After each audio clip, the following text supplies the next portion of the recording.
বন্ধুরা আজকে আমি আর তাসরিফ লিফটে যাচ্ছিলাম। লিফটে ওঠার পর যখনই দরজা বন্ধ হয় তখনই তাসরিফ আমাকে কিস করে। আরে তাসরিফ তো আমার সব লিপস্টিকই নিয়ে গেছে। আরে অ্যানি আজকে তুই লিপস্টিক লাগাতে ভুলে গেছিস। আরে প্রিয়াকে আমি কিভাবে বলবো তাসরিফ তো আমার লিপস্টিক নিয়ে গেছে। এই নে আমার লিপস্টিক ইউজ কর। আরে এটা তো আমার ফেভারিট লিপস্টিক। কথা না বলে তাড়াতাড়ি এই ফাইলগুলো কমপ্লিট করো। তোমাদেরকে কথা বলার জন্য রাখা হয়নি।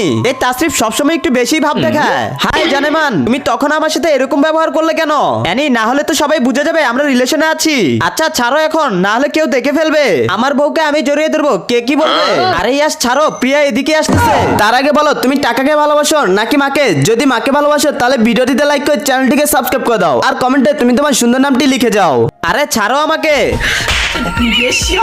আরে আরে তাসরিফ তুমি পড়লে কিভাবে? একটু দেখে চলাফেরা করতে পারো না নাকি? আমার মনে হচ্ছে ওরা দুজন রিলেশনশিপে আছে।